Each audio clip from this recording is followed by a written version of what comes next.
This is a full recap of number 1 Sentai Gozyuger's second arc, aka Round 2. If you want to watch a recap on Round 1 first, then click the video in the card. At Brighton Castle, Osai is alive but under the control of Tegajun. Bouquet isn't fond of this concept, but they want to utilise Daijujin and are only able to do so with Osai. In the human world, Sumino is working at a takeaway restaurant. She explains to Kinjiro that she still is a detective, but she needs a part-time job to help provide for her family. Kinjiro says that's a very Showa thing to do, just as Showa number 1 appears. Their plan is to teach the people of the Reiwa era how great the Showa era was, as they create a dome over the city, making it resemble the Showa era. Sumino struggles to adapt to the Showa era and is told that people lived very happily like this and that youngsters of the Reiwa era need to do better. Kinjiro steps in defense of Sumino, briefly revealing his older self as he was born in the Showa era, sparking the 1v1 for this episode. After a bunch of references to the Showa era, Showa number 1 wins the battle and Kinjiro admits that his desire to stay young is making him lose touch with Showa spirit. Sumino goes on a walk by herself, bumping into Sayori and Aoi, who are taking in a Showa sunset. Sumino is able to take solace in the Showa era and sets off to find Kinjiro once more. Kinjiro is sitting alone, feeling like he doesn't belong in either the Showa or Reiwa era. Sumino talks with him, saying there's no reason someone can't appreciate both the Showa and Reiwa era, taking lessons from each. The next day, Sumino and Kinjiro plot against Showa number 1, showing them that everything that they appreciate from the Showa era can also be found in the Reiwa era, just a little different. A favourite TV show has legacy merch, favourite foods can be ordered on a delivery app, and so on. Eventually they both henshin, taking on Showa number 1 as they utilise their abilities as Showa Man and Reiwa Girl. They defeat Showa number 1 and Kinjiro takes victory. Meanwhile, Hoeru and Ryugi have been trying to find an entrance to the No One world. They were able to establish that circles are the gateways, but don't know how to activate a path. Bouquet then appears on a mission to gain their Sentai rings, accompanied by the Ari. A fight breaks out between them, and Bouquet even gets involved, debuting her dual blasters. She fires at the Rangers, but Rikuo blocks the attack in Tegasword Blue. The sight of Tegasword Blue enrages her because that's how her Rikuo merch got destroyed, of course not knowing that he is Rikuo, prompting her to call for backup, summoning Osai and Black Daijujin.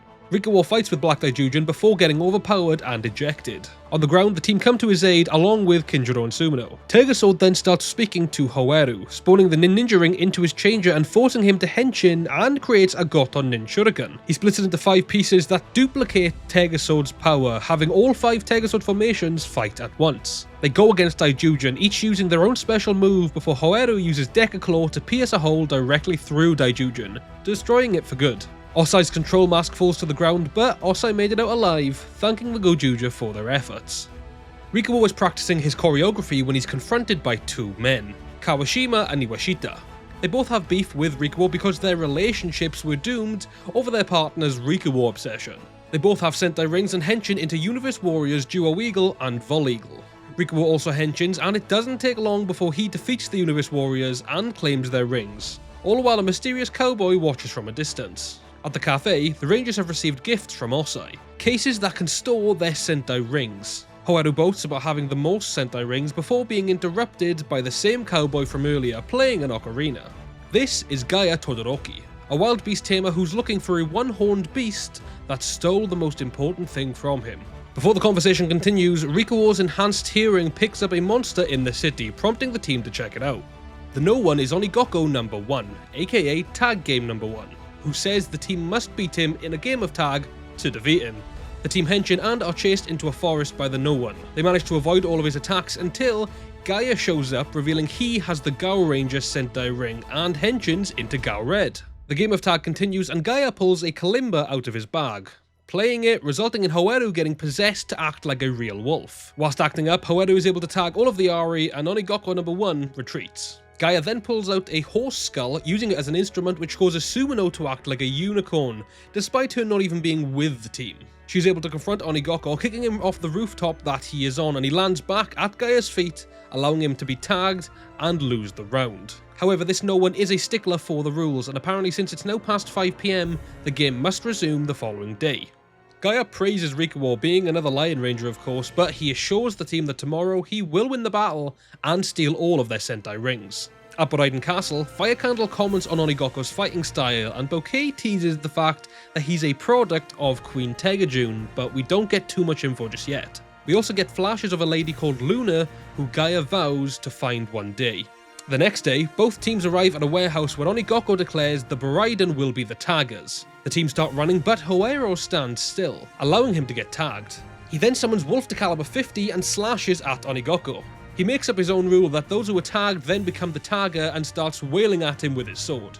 Gaia feels threatened by this change of events and uses the Kalimba again to control Hoero. However, this time Hoero is able to override the control, continuing to attack Onigoko. Rikuo then blasts the Kalimba out of Gaia's hands, forcing a lion v lion battle. Hoero and Ryugi work together against Onigoko, so Bouquet arrives incandulous to distract the team. Unlucky for her, Sumino instantly summons Tiger Sword Black and goes 1v1 with Bouquet. Back on the ground, Gaia tries to use maracas to control Rikuo, but he catches on and transforms into Duo Eagle to null the sound. He then teams up with Kinjiro for Duo Eagle power. Gaia's one step ahead of him though and uses a flute which controls eagles. However, thanks to the Duoja powers, Rikuo is able to swap from Duo Eagle to Duo Gorilla, once again cancelling the effects of the music. He uses this power to knock Gaia back before turning into Vol Eagle for a final strike, knocking Gaia to his knees. Hoero finishes the job with Onigoko number 1 winning the versus battle, but instead of a human getting revealed, it's another no one, heavily resembling Duke Ogroki from Gaoranger. We get a small flashback revealing Luna is trapped inside this no one, with Gaia revealing this is the one-horned beast he's been after all this time. Gaia starts to attack the beast before getting thrown back and dehensions. The beast's chest then opens up, revealing Luna's possessed face as she screams that she hates Gaia. Demon number 1 hits the team with a huge fiery blast before disappearing amongst the chaos. As Gaia's bag burns, he passes out and Bouquet retreats in her mecha. At Baraiden Castle, Shining Knife and Sweet Cake inform Tegajun that Demon number 1 has been released. Tegajun orders the team to bring the monster in as soon as possible because he's very valuable to her. At the cafe, the team are taking care of Gaia's injuries as he tells them about Luna. Luna is his fiancée and they work together to protect endangered species. One day they were exploring the mountains when Luna fell from a high cliff, unfortunately not surviving. But she was still taken by Demon number 1. Bouquet also tells the story to Kwon, explaining that all no-ones are incomplete parasites that need to possess humans to become whole. When Demon number 1 possessed Luna, she was in the process of dying, affecting the possession process and corrupting Demon number 1, technically stripping it of its no-one status. Gaia continues his story, explaining that after finding the Gaoranger ring, he chose to master his skills in beast taming and vowed to defeat the beast and save Luna, despite her having already passed. He leaves the team and sits on a bench playing his ocarina. Rikuo follows him, taking interest in the song he's playing when Gaia reveals it's a song Luna used to sing before he lost her. This is also where we learn that the reason Luna fell is actually because she saved Gaia from falling, putting more guilt on Gaia. Demon number 1 is on the loose again and the Rangers show up to stop him. Opposingly, Kuon shows up with a team of Ari to stop the Rangers. Gaia and Rikuo show up as Gaia confronts the no-one and they all henshin, prompting a three-way battle. Eventually the no-one grows and Gaia dehenshins, offering his life because he doesn't want to live in a world without Luna. Tiger Sword Blue then lands behind them and Rikuo steps out onto his hand, singing Gaia and Luna's song. He reveals that every time Luna's face got revealed, his enhanced hearing caught her singing her song, revealing that beyond the corruption she's still trying to connect with Gaia. Gaia joins Rikuo with his ocarina before appearing in a spiritual vision with a corrupt Luna before engaging in a 1v1. Gaia's willpower triggers his ring, awakening Gao King from the mech graveyard. Hoero assists Rikuo, creating Tegasword Star Lion duet, and together with Gao King, they're able to briefly reunite Gaia with Luna by transporting him inside the no-one. Gaia tells her he wants to go to the next life with her, but Luna says he needs to keep living his life for her, before slowly fading away. Gaia returns to Gao King and they finally defeat Demon number 1 for good. Back on the ground, Gaia gifts Rikuo the Gaoranger ring, saying he no longer needs it and he'll continue to live his life exploring the world. Hoero and Ryugi are walking while Hoero eats a snack. An elderly gentleman finds it very disrespectful that Hoero is eating whilst walking and gets annoyed, prompting a possession, creating manners number 1.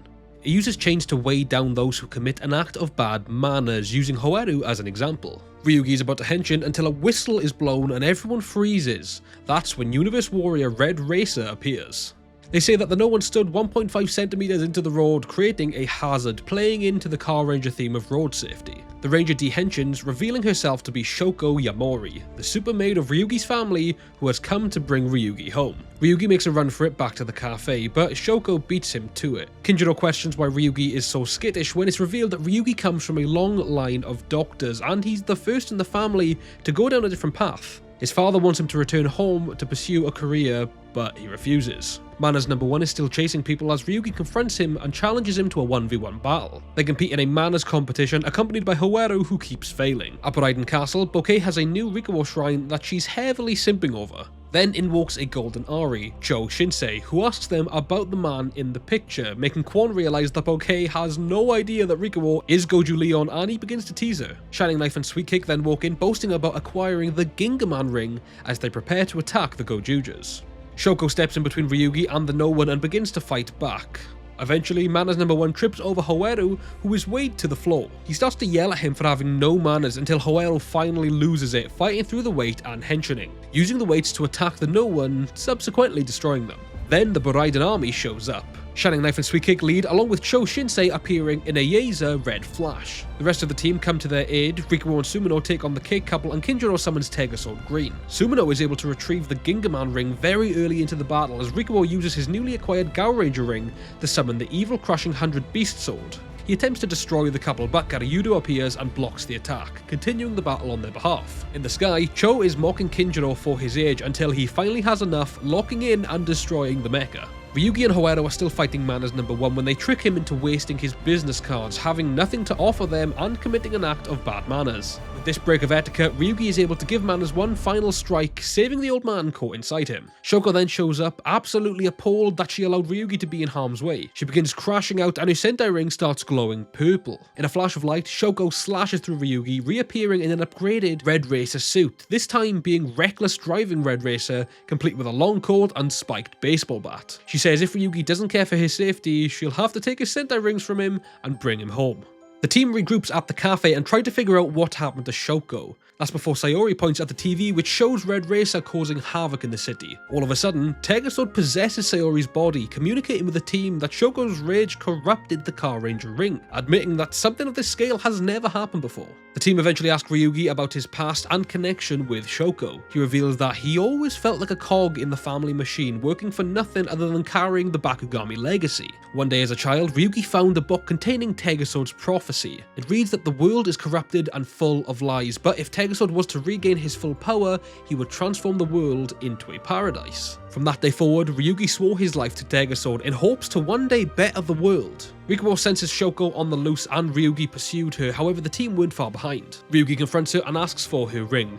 She refuses and threatens a fight. The team arrive and notice the amount of civilians around the area, and Kinjiro suggests they move the fight elsewhere, so they all start running. Shoko flags this as a traffic safety hazard and chases after them, destroying the road as she goes. We cut to Shining Knife and Sweet Cake, who are upset over losing the Gingaman ring. However, Sweet Cake is simping over Garyudo for the way he saved them. Kwon then shows up, winning her over even more and making Shining Knife very angry. The team lures Shoko into a construction site away from civilians. Shoko uses her Car Ranger freeze powers to hold the Rangers in place except for Ryugi. He gets very angry, screaming at her, which causes her to stop in her tracks. See, Ryugi's anger reminded her of a time when she was a child and she was shouted at by Ryugi's father for breaking a plate. However, at this time, Ryugi comforted her and gave her a flower crown. This calms Shoko down momentarily and gives Ryugi a chance to explain that his following of Tegasword has only made him stronger, but she still believes he's unsafe on his own. Ryugi henchins and they go 1v1.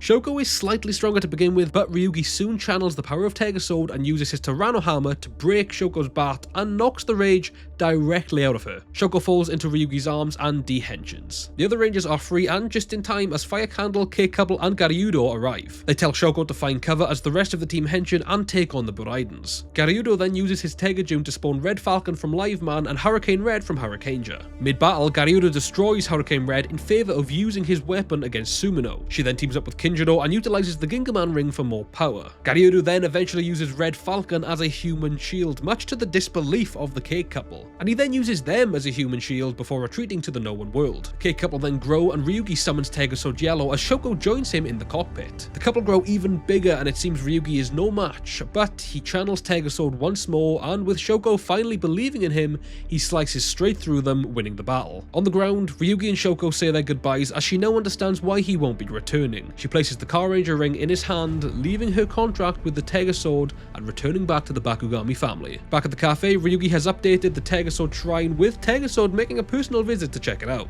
Up at Raiden Castle, everyone is minding their own business when Kwon walks in, revealing all the rings he's gathered. Whilst Tiger June doesn't have all of the Sentai rings required, she says that since it's now the month of June, she has even more power and wants to make a start with the ceremony that will birth her perfect world. She hands the generals a GPS each, which will lead them to individual treasures necessary for the ceremony, sending them on their way. Kwon mentions that for Tiger June to be free, she needs a worthy pilot and offers himself up for the role. In the real world, Hayato now works at a haunted house that Sumino wants to go to. As they chat at the front desk, Fire Candle appears and it seems his GPS is telling him to go inside and tries to sneak past them, failing miserably. Whilst in the haunted house, Hayato and Fire Candle are scared and Sumino does nothing but try to mess with them. However, Fire Candle is led to a cabinet revealing candles in a holder, claiming them as his treasure. At the cafe, Ryugi and Kinjiro are mouth-watering over a delivery of luxury strawberries. They plan to serve them to the customers when the cake couple arrive, claiming them to be their treasure. The Rangers then immediately hench in to defend the cafe. This is when the couple start complimenting the place, saying it must be under great management. Ryugi, being the manager, lets his guard down and dehensions, followed by Kinjiro. The couple beg for just one strawberry to take back with them before tricking them and taking off with the full box.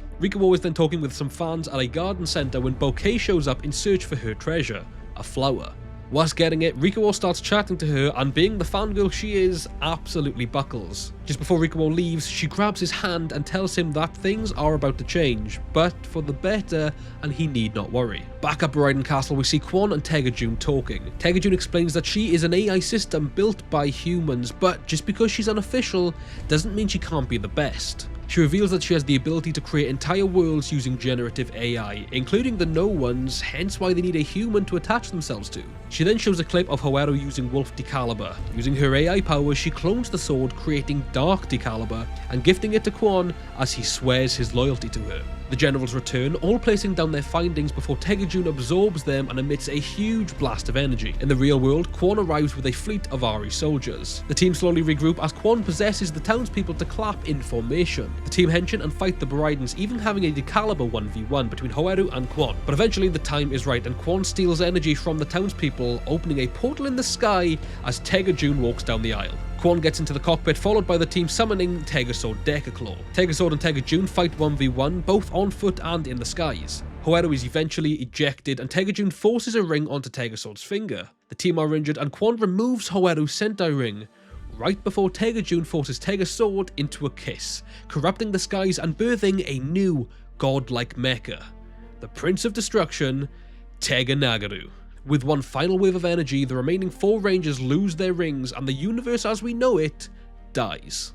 The universe is now reset and Hayato is working at a convenience store, being very rude to the customers. An armed thief tries to rob the store and bites into a popsicle that's too cold, causing him to drop it. Hayato catches it and tries to confront the thief until someone steps in the way. Introducing himself as Mashiro Kumade, he fights off the criminal, pays for everyone's items in the store and leaves. Before Hayato is able to understand what happened, a small robotic bear called Kuma flies up to him, printing out an invoice for Mashiro's act of heroism. Hayato chases after Mashiro, ripping up the invoice and arguing over the fact he charges for his help. Mashiro then calls him second gen and taps him on the forehead, reinstating all of his memories of the past universe. Remembering everything, Hayato races to the half-century cafe, discovering it doesn't exist anymore. Ryugi worships Sayori instead of Tiger Sword, Sumino is an all-organic simpleton, Rikuo is a stressed-out student, and Joji is a regular 87-year-old man. Hayato is very confused but discovers his Sentai ring in his pocket. He puts it on his finger, allowing Tiger Sword to finally communicate with him, appearing to him at a regular height. He explains that somebody must have kept his ring safe from the reset, hence why he still has it. In the No One world, nothing has changed, but everyone is confused as to why Tiger June's world is still imperfect. But before they get answers, Tiger June orders them to locate the prince and bring him to the castle. Kwon says that they'll also need the prince's Sentai ring, and Bouquet takes it upon herself to do so. Back in the real world, Tiger Sword explains to Hayato that Tiger June's plan required all Sentai rings, but because she rushed it, Tiger Nagaru was born prematurely and the universe in fact did not die, it just got its coding rewritten. He also says that the only one who can fix it is Tiger Nagaru. All of a sudden, the party people in Treasure Hunt No Ones appear despite their prior destruction. This is another side effect of the universe rewrite, even meaning that these No Ones don't have humans captive inside them. Bouquet then arrives, declaring her mission to find Tiger Nagaru and his ring. As Hayato confronts her, Mashiro appears on a nearby balcony, revealing a Goju Polar Sentai ring. He jumps down, and as Bouquet tries to attack him, Kuma starts attacking her. Mashiro clocks Tegasword, mentioning how he's an old friend and referring to Hoaru as second gen once again. When questioned on this, Mashiro reveals that he was Tegasword's pilot during the original Universe War, even being the original Goju Wolf. He then pulls out a henshin device in the image of Tega Nagaru, inserting his ring and becoming Goju Polar for the first time. He battles with the No Ones and Hoaru soon joins in, attempting to prove that he isn't just a replacement. They then engage in a 1v1, each fighting a different No One, and Mashiro ends up winning. Tega Nagaru then spawns from the ground, going on an insane rampage because of how undeveloped he is. He swings down at Mashiro, only for him to counter the punch, run up his arm, and vanish. He appears in a snowy void, confronted by Tega Nagaru trapped in a block of ice. He tells Mashiro he was born to be the Prince of Destruction, but doesn't know the difference between right and wrong. Mashiro then offers him a team-up, saying together they can become gods of their own. He breaks him out of the ice, renaming him to Godyburn, because Prince of Destruction Tega Nagaru is too long of a name. They then join forces and Mashiro becomes Godyburn's official pilot, sending a wave of energy out into the world, repairing the world around him. Bouquet retreats and Fire Candle enters in King Candela, adamant to bring Godyburn back with him. They fight it out, showcasing Mashiro and Godyburn's boxing technique. Hoaru is still fighting party people number 1 on the ground when the rest of the team show up, reverted back to their normal state, seemingly after Godyburn was restored. However, they don't recall anything from their altered life. Mashiro defeats King Candela, and the 5 Gozyugers all use their finishing strike to defeat party people. They regroup with Mashiro, who once again gives them an insane bill for his services, which Hoaru rips up again. Hoaru implies that Mashiro should join them now as a Gozyuger, but he assures them his dream will come true, but not under the law of Tegasword. He says he answers to no one, and that he himself will become a god of his own. He reveals that he now has the Ninja Sentai ring instead of Hoaru, as it floats up and turns blue, representing Mashiro's new ownership of it. The team are at the cafe while Kinjiro and Sumino show off their newly acquired Sentai rings. Sumino has Go Wanja and Kinjiro has Kira Major. Aoi walks in and Hoaru pulls a funny face at him, though he seems sad and walks away. Sayori then explains that his school sports day is coming up, but he hates sports day and doesn't want to take part. She also heard rumours of someone vandalising another school's sports day, which is worrying her. Aoi sits on a bench outside when Mashiro and Kuma find him and ask what's wrong, introducing themselves as gods. Aoi says he hates sports day because he can't run very fast and asks if this so-called god can make him faster. All of a sudden, Undokai number 1 appears, a cheater-inspired no one who says he is the sports day vandalizer. He then uses his powers to turn the park into his sports yard and summons the other Gozyugers, now dressed in colour-coded tracksuits. Undokai number 1 introduces himself and asks the Gozyugers to compete against him in a sports-themed battle. The referee is an Ari general called Gorg Lugo, and he announces the sports day number 1 battle, and the challenge begins. They go through a series of challenges, all being won by the No One, suggesting the cheater may be a cheater. At Bryden Castle, Tegajun confirms to her generals that without all the rings her plan failed, and she will wait until she has all of them in future, encouraging the team to keep going and assist the No One. They take a break and Sumino asks Mashiro how old he is, at which he replies saying he's either 26 years old or 10,026 years old. He explains that after the original Universe War, he too was a statue at the mech graveyard. It wasn't until the universe got rewritten that the handheld version of Godyburn broke him free. He then realized that the world was still imperfect and set out on his mission to become a god and fix it. One of the challenges is a 3-legged race in which Rikuo and Hoaru take part in. Hoaru is really enjoying himself, and when questioned about it, he says that when he was trapped in the No One world, he never got to partake in sports days, so he wants to go all in. Rikuo empathizes with him and they assist each other in henshining and racing to the finish line. But the No One still wins under a technicality, making Mashiro realize it's a fixed competition and has an idea. The final challenge is a chicken fight, prompting Mashiro to henshin and partner with Aoi. Aoi gets on Mashiro's back, and before they start, he tells Aoi that even though he doesn't like sports day, life moves by quicker than you think and he should enjoy every moment. They then enter the fight, with Aoi snatching the ribbon from the Ari's head. Mashiro then tells Aoi to get to cover and he'll finish the job. He goes to chat with the referee while the others henshin. Mashiro then returns and jumps on Hoaru's back with Rikuo and Ryugi supporting him. Kinjiro then uses the Kira Major powers to draw 2 clones of Goju Eagle, having them help support him in carrying Sumino, with both sides entering the chicken fight. Mashiro then snatches the No One's ribbon, claiming victory. When the No One calls him out for potentially cheating, the Ari general turns on him, revealing that earlier on Mashiro counter-bribed him in favour of the Rangers. This upsets the No One, but Mashiro soon ends things with his finisher. This reveals a child that was possessed, and Mashiro tells Aoi to help him take cover. Bouquet shows up in calendars but realizes she's too late. She questions Lugo and they say they will continue in the No One's legacy. calling on Eiza, Rib and Bush, and orchestrating a sports day race between Calendus and Gooderburn. They end up encountering two hollow walls, one being the finish line and the other leading to a pool of mud. Gooderburn ends up winning the race as Calendus ends up getting covered in the mud. Mashiro and Gooderburn use their finisher, destroying both Gozyuger and his mech. Once the battle is over, the boy who was captured said he was training for sports day when everything kicked off. This is when Aoi decides to train with him so they can both have fun doing it, bringing a new lease of life into Aoi's relationship with sports day. Kuma then tries to charge Aoi 5 million yen for their services, but they run off. Mashiro then grabs Kuma, ripping up the invoice himself and saying not everything they do has to be for a price. Sumino arrives at the cafe as the building glows purple. Riko and Ryugi are looking at something in the garden only to find a deceased golden Ari. Hoero and Kinjiro join them and Sumino, being a detective, starts to suspect foul play amongst them. This is when Mystery Number 1 walks in, challenging the team to solve the murder. Ryugi tries to leave but soon realizes the glow we saw was a spell that stops people leaving. When the case is solved, then they'll be free. Sumino and Mystery Number 1 go head to head in the versus battle just as Mashiro smashes into the ceiling. He claims their true saviour has arrived, declaring Sumino to be nothing but a young lady and a poor detective. Kuma appears from behind the counter to back this claim, which sets fire in Sumino, claiming she'll show them all what she's made of. At the mech graveyard, Tegasord questions Gooderburn as to why he partnered with Mashiro, begging him to stay on his toes around him. Gooderburn insists his ring chose correctly, resulting in an argument between the two. At the cafe, Sumino and Mashiro decide to put the Rangers in a hot seat, interviewing them about what they've been doing all day.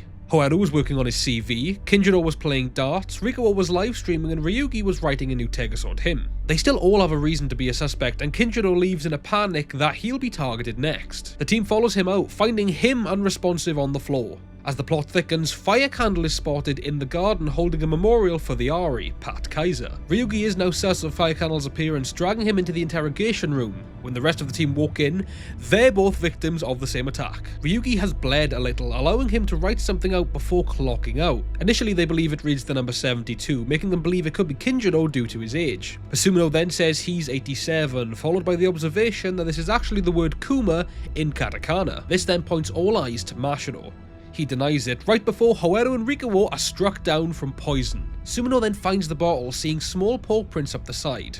It's at this point she's able to solve the mystery that Bear Kuma is the murderer, having randomly appeared from behind the counter earlier on and having not been seen around before each murder took place. Kuma confesses, saying that before Mashiro activated him, he was nothing but a mere toy. He wanted to take out the Gozyugers in order to repay Mashiro with the Sentai rings. Mashiro then tells him they don't play foul and everything must be fair. Sumino then wins the detective battle, lifting the spell and bringing all of her friends back to life, including Fire Candle and Pat Kaiser, who have a heartwarming reunion. Mystery Number 1 can't accept his loss, challenging the team further into battle. Sumino takes the lead as they all henshin. The guys take on the Ari, with Mashiro even helping because of how impressed he was with Sumino's skills. Sumino takes on the No One solo, needing to solve the mystery on his being. She assesses the design, realizing that in order to defeat him, she must recreate the exact crime scene.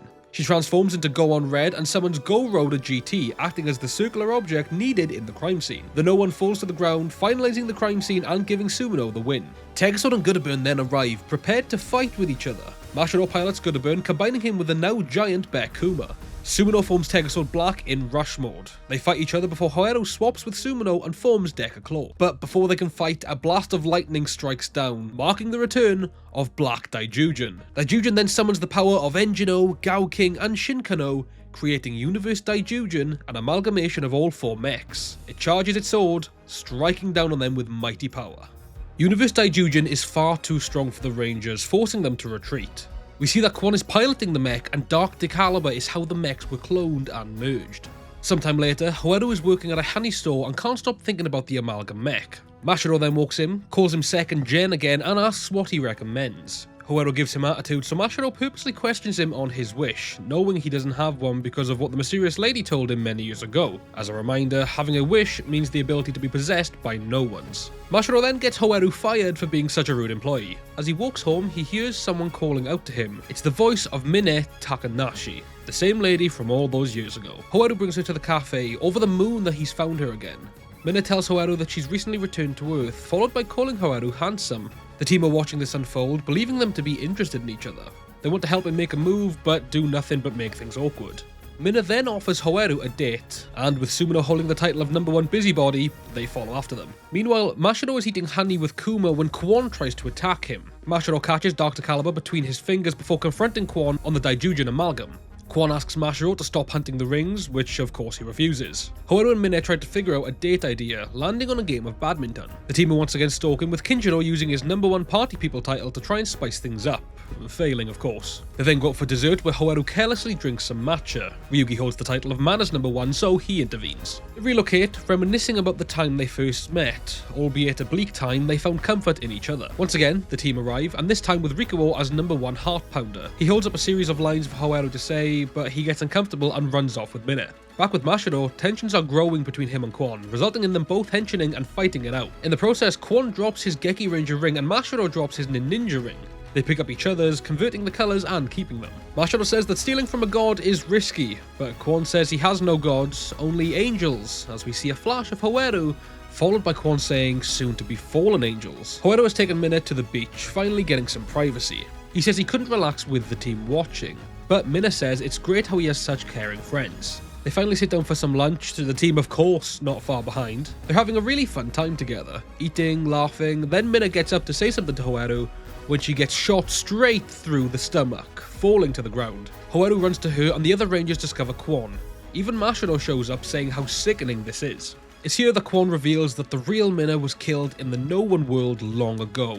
Her wish was to see Hawaru again, granting her a temporary second life. He taunts Hawaru as the team charges in and begins to fight with him. Whilst in Hawaru's arms, Minne says she knew she didn't have long left and wanted to tell Hawaru something very important. Many years ago, when she told him not to have a wish, it was just to protect him at the time. But now that he's back in the human world and is doing okay, she begs him to find a wish, making him promise her before she passes away for good. Mashiro joins Hawaru, referring to him as second gen again and saying if he follows Mashiro they can defeat Kwon. Hawaru gets up, eats all the food from the picnic before telling Mashiro he prays to no god and will create his own way, not conforming to being second gen. And Mashiro high-key respects it, telling Kuma that Tiger Sword chose him for a reason. The 4 Gozyugers are fighting Kwon when he spawns Goggle Red, 5 Red and Red Turbo. Hawaru arrives, and despite fighting the AI Rangers, the team all stop to check if Hawaru is okay after what happened, proving how much they've bonded over time.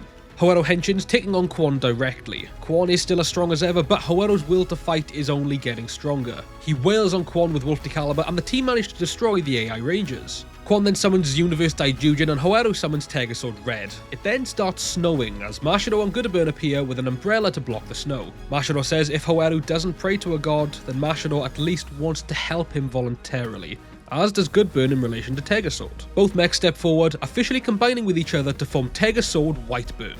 Kwon charges in immediately, but the new combination walks through their strikes like it's nothing, firing back at Daijujin, not letting Kwon get to them anymore. Kwon gears up to fire all the mechas at once, as Hawaru says he's #1 at having a broken heart, followed by him and Mashiro charging their Tiger Sword Heartbreaker strike, overpowering Kwon and destroying Universe Daijujin once and for all.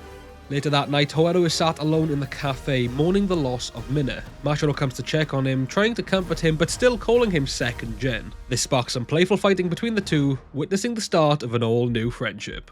Thank you so much for watching, and join me in a few months when we'll recap round 3 of Gozyuger. I want to give a huge thanks to Sarah Jane, our Super Dynamo Patreon, and if you want to become a patron today to see videos like this ad-free and early, then click the first link in the description.